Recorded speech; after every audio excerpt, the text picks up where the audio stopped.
Chapter 2. Daniel Dwyer 1, June 18th, 2005 AD through June 18th, 2010 AD.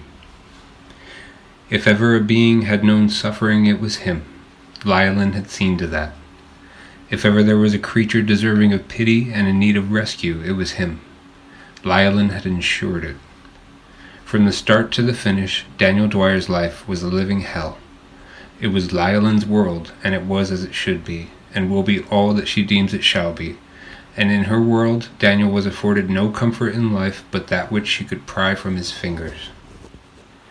She felt more than justified in the tormenting of him, for what he would have done to her should she have for a single moment abandoned her quest to stave him off is unthinkable and in infinite variety, given all of the potential pathways of the future.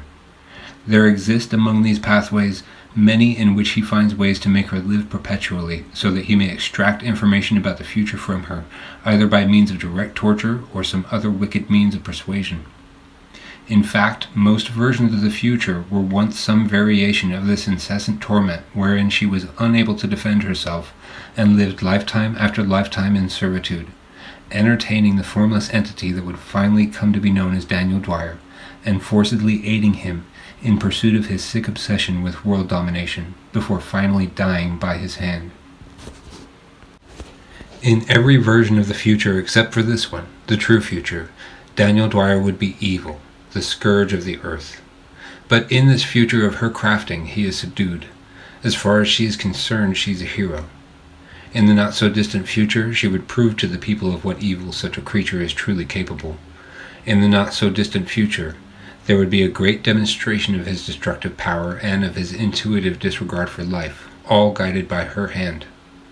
She would show the world that it would have been better off without him. She loathed him with every breath of her soul, so naturally she would not tolerate a moment of happiness in his life if she could prevent it. Thus his suffering would start at birth. His mother's name was 20, and his father's name was How Much. The moment he was born, with big aspirations in her heart, however knowingly bound for abandon, that moment may have been the only moment that his mother was ever truly happy to see him. She'd said hello to him and smiled and kissed his fingers, the fleeting notion of being a good mother to him already slipping away. No, for every moment thereafter he would be naught but a burden to her. From then on, 20 would go on being 20, never baby Adam's mom. Yes, she had named him Adam. Daniel Dwyer was born Adam White, the son of a stranger and a whore that have long been forgotten to history. Like Lylon, the powers intrinsic of the entity that had become Daniel usually would come about alongside entering puberty. This is how it was in most every version of the various futures Lylon would preview. Whatever identity he assumed, he would in becoming an adult suddenly realize his gifts, and be capable of not only seeing the present through the eyes of other people, but be able to see into their pasts, and of course leave his body and appear as a spirit, as for some reason he was inexplicably capable. This almost always happened at around the same age, with little variation to speak of among the threads of possible past that had led to the moment. In this version of reality, the true version, the version that was to be the history of the true tomorrow, he would come into his powers not at puberty, but at the ill-prepared age of 4. Perhaps it was not the passage of puberty that ushered in the power and sight of Lylon and Daniel after all. Maybe all it took was a sexual encounter. It couldn't be a coincidence. Daniel, like every child, like every person, is and was always unique. But he was almost normal once as well. That is to say, he didn't start out different in all the ways that he would become famous for. There was a time when he could think somewhat clearly and respond to stimuli autonomously. Apart from a latent inability to speak or communicate all but his most basic needs intelligibly, he was a seemingly regular 4-year-old, until he wasn't, until he was raped. He was able to think for himself until some creep who liked 4-year-old boys asked 20's boyfriend for the week how much, and he said 50. The first time the creep did it, Daniel put up as much of a struggle as a child of his strength could muster, the second and third times too. He tried to tell his mother what had happened to him when she finally got home from whoring, but he didn't know how. All she got from the interaction was that something had happened to his little butt when he murmured his "ow, wow, wow, wow, wow" in his tiny voice and gestured to his diaper-covered buttocks. "What?" she said, crouching down in front of him, her breath smelling of latex from all the cock she'd sucked that day. "What's the matter with your butt?" "Oh yeah," her punk boyfriend interjected. "He had bad diarrhea today, and I think he was trying to tell me it hurt, but it went away. He's okay now. How much money you make today?" Satisfied, 20 went to get her shit and light up, her fleeting, if not disingenuous concern for her little burden gone, and answered, $320. Not bad. As the weeks went by and the creep kept coming, Daniel began to react less and less, not because he had given up the will to fight, and not because he had submitted to this hell as being his new way of life, but because his powers were beginning to set in, and they were poisoning his undeveloped, hapless 4-year-old mind. Daniel, at the age of 4, was beginning to discover that he sees through other people's eyes and knows of people's pasts, and was leaving his body in his sleep as he does. The 4-year-old was losing his grip on reality, and his plight was going unnoticed for the most part. 20 was happy for some peace and quiet for a while, then as she watched him deteriorate, some part of a heart grew inside of her. She shed actual tears when she realized that her boy was really sick, maybe only because she thought that possibly he had become this way because of the shoddy living conditions she raised him in, maybe out of some inkling of actual affection or sense of humanity. He was always dirty, never wore anything except for a diaper, which was most often soiled for hours between changings, and she had never gotten him vaccinated or taken him to the pediatrician at all. At first she was happy that he wasn't constantly whining that he was hungry anymore. Then she realized that she hadn't been feeding him properly, and that she honestly couldn't remember when he'd last eaten. It really set in when she watched him pause several times while trying to eat a cracker she'd given him, and let much of his food fall from his mouth, as if distracted by some invisible presence, entranced even. He no longer held eye contact with her, or behaved in any of the ways to which she'd become accustomed. Something was terribly wrong. He was practically vegetative only 2 months after her short-lived boyfriend had started consenting to his use by the creep. By some semblance he had come to his senses and told the creep that he couldn't fuck the boy anymore, but that didn't seem to help. It seemed the damage had been done.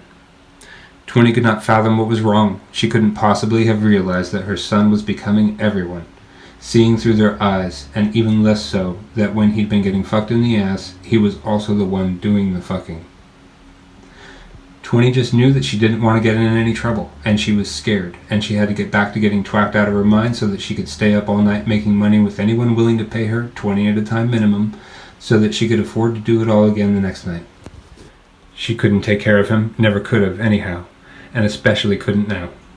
Her boyfriend, scared that his involvement in what he had allowed to occur may be discovered, insisted that she didn't need these kinds of problems. He convinced her that she would get in serious trouble if she took him to a hospital, and informed her that there are places a child can be abandoned without consequence, like a police station or firehouse. So she dropped him off, or more like positioned him in front of a fire station, concealing her face just in case any cameras were recording, and ran away. 20 went back to being 20, and never looked back. It was June 18th. She never even wished her son a happy birthday. Lylin, you see, would not afford him any comforts, none that she couldn't turn against him save for the inevitable. So deep was her hatred of him. A lot of people died unnecessarily simply to ensure that his childhood was miserable to her satisfaction, and thus her revenge ever the more equitable. But it would never be truly equitable. She was incapable of the sorts of evils, the misgiven arts that for which he was so adept. He was far more skilled in eliciting pain and casting anguish. Still, she relished in the knowledge that her vision was being executed flawlessly. Now he needed only to take the toy from the firefighter, and the rest of the history of the future would write itself. She could have rested in peace, awaiting her next life, but she didn't. Lylin seethed. She was not alive at any point during Daniel's lifetime, her previous life having ended some decades before he was born Adam White, but she was forever watching from the past. She was always there in some sense, enjoying every ounce of suffering he was made to endure, awaiting her final life and the fruit of a revenge centuries upon centuries in the making. She was always there, in the shadow that lies behind the world, where the dead go to wait. Daniel simply lay, scarcely moving, in the hot Las Vegas sun, in front of a firehouse, the occupants of which had not been alerted to his presence, on his 5th birthday, struggling to fight off the minds of the world and recapture his own. It was like he was in a million places at once, and when he got the off chance to wake in his own body, he had little time to do anything before he fell away again. Still, he used these little spurts of consciousness to move himself into the shade, and followed it little by little during the fleeting moments of clarity he experienced before drifting away again. He was discovered at shift change after almost 2 hours of cooking quietly on the front step. The firefighter that discovered him lifted his frail frame into the air with ease and whisked him into the building, alerting another to get geared up and start an IV. The police were notified, and an ambulance had been called to come and get him. The firefighters were stricken by Daniel's demeanor. The child, it seemed, could not interact with others at all, and came in and out of responsiveness altogether intermittently, mostly out of it. He also seemed to stay frozen in position while between very brief periods of seemingly total wakefulness, and he never made a sound. One of them suggested the possibility that the unidentified child may be experiencing what are known as absence seizures, a condition wherein an active seizure is not indicated by the violent collapse and shaking often associated with seizing, but rather by losing focus and uncontrollably staring off into nothing, or perhaps into their own minds. The fact that the child could not seem to come out of it was the biggest concern. Both intractable seizures and seizures that recur with rapid frequency, a condition known as status epilepticus, are of grave concern. The firefighters were not starting their shift out on the right foot today. It was always a bad day when there was a call involving a child, let alone a sick one having been dropped in their lap like this. Once the initial excitement had subsided, the noisy, echo-laden bay quieted down, and the fire crew waited worriedly for the ambulance to arrive. Sergeant Angel Jones, who had been overseeing his care, a mother of two, tried a different approach to reach the child than that which had been repeatedly attempted by her staff. She didn't prod him with questions, nor did she shine lights in his eyes or poke him in the arm. She went to her office and came out with a toy. Sergeant Jones bent down in front of him to face him, and presented the toy to his field of view before sliding a chair up and sitting across from him. The boy had failed to establish eye contact with her and also seemed to take no interest in the toy. She didn't let this deter her. "Hey, do you know what this is?" she smiled, turning the ball back and forth and up and down in her hands. "This is a magic 8-ball. It's magic because it can answer your questions." An instant of awareness had come and gone. She had seen a flicker of it as she tracked his face, twirling the ball in her hands. He was in there somewhere, and she had just missed him. "See, all you do is ask it a question." Then in a playfully raised tone she said, "Will I ever get $1 million? Then you turn it around, you see, and the little window here tells you the answer." She looked down at the ball and waited for the random appearance of a single side of the little multi-sided floating device suspended in dyed fluid contained within the ball, upon which a slew of highly applicable responses were printed. That was the gimmick of the device. It arbitrarily answered yes and no questions and was fun to pass around a room more to see what would be asked of it than for its entirely random, undependable responses. The little white print slowly parted the purplish dye, and the 8-ball's answer appeared. Sergeant Jones made a smacking noise with her tongue and cheek, then read aloud the disappointing news. "Outlook not good. Dang it, I'm never going to get that $1 million. You don't get surprised a whole lot as a fire sergeant, considering all one must endure to get to the position. But she was quite startled when she looked up from the magic 8-ball to see Daniel staring right into her eyes, seemingly very alert but still silent. "Well, there you are." She refreshed her smile, which had gone now from a practiced put-on to a genuine reflection of how she felt, satisfied, having seemingly somehow reached through to Daniel. "Do you want to try it?" She held it in front of him, and to everyone's amazement who'd failed in their efforts to get anything out of the child, he looked down at it and then reached for it. This was history in the making, a pivotal point in the life of Daniel Dwyer. Unbeknownst to all but Lyle, it also marked the beginning of the end for Daniel Dwyer. Had he been left to remain in his almost coma-like state, he would have eventually come out of it, and would have gone on to commandeer his own life in his own way. When he was handed that toy, Daniel Dwyer did not receive a toy. He was handed a vessel that he could use to contain the chaos, one where he could keep the memories of all the world until called for. His transformation was halted, because he was given a container for that which was intent on overwhelming him. He was drowning, and had he been left to drown, he would have been made to learn that he could breathe the water and need not fear it. He would have learned to thrive and quickly, but he was rescued from drowning by a plastic gadget, a child's plaything. He would only once ever in his life from then on truly think again for himself, only once, and only just before his death.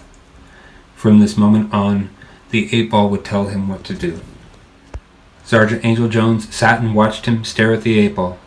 The window that allowed the user to view the responses it offered was crooked, and Daniel was holding it at such an angle that, in place of one of the various printed responses, only a thin white line appeared in the window.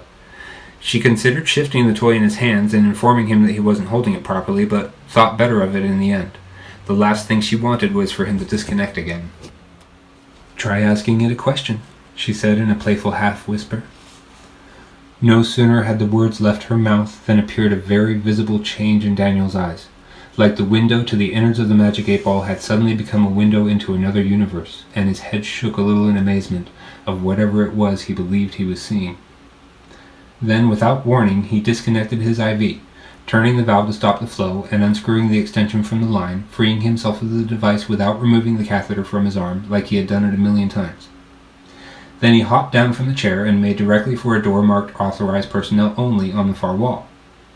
The whole crew watched as Daniel looked into the 8-ball, somehow punched the proper code in on the 10 keypad that deactivated the locking mechanism with a mechanical whir, then opened and proceeded through the door. Sergeant Jones followed behind him, casually at first, then more hurriedly as she saw that the child had in fact put in the proper code and was egressing, all the while shushing the surging, murmuring blob of her crew as they crowded to trail her, their heads seeming to come out from behind her at every angle to observe Daniel. "This has got to be a trick," one of them suggested. "How could he know the code for the door?" another puzzled. "Shh!" Jones knew it was a miracle she was seeing. She knew without question. Daniel went through 2 more doors, one requiring a different code than the first restricted door, the combination for which he'd entered into the keypad flawlessly again and again without hesitation, and shortly found himself in the station's kitchen and dining areas. The siren of the approaching ambulance could be heard drawing near outside as Daniel opened the refrigerator and began ravenously devouring the contents of a bag of sliced turkey breast. All the while, Daniel having silently consulted the 8-ball at every move, and all the while never having made a peep. "Son of a gun," Jones said, suddenly very much missing her own children. "Poor thing must have been starving." Daniel let out a belch as he placed the now emptied bag back where it had been in the refrigerator and grabbed a carton of milk. He drank vigorously, directly from the carton, the excess streaming down both of his cheeks and puddling on the floor around his feet. He then placed the empty carton in the refrigerator like the empty bag, precisely in the place where he had found it. The EMTs could be heard interacting with the crew that had stayed behind to receive them a few doors away. Usually, voices couldn't be heard in the station from such a distance and through so many doors because of the usual clamor, but it seemed that Jones and her crew were holding the sounds of their breath down. Not one of them said a thing, nor made a sound whatsoever as they watched the sun-beaten little boy gaze into his 8-ball. Not one of them moved as they watched the little boy lay down in the puddle of milk on the floor around him and shut his eyes.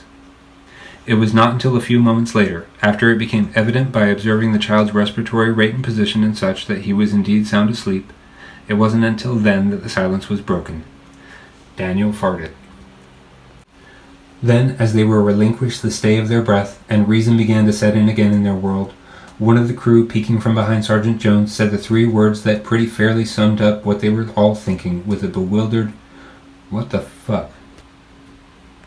Angel Jones reached for her rosary and made the sign of the cross as she said a silent prayer for the strange child, captivated by him. The medics came into the room and asked what was happening. There was a long pause, the lot of them trying to reason and answer before anyone spoke. Then they all at once broke out in a loud retelling, excitedly talking over one another and raising quite a ruckus.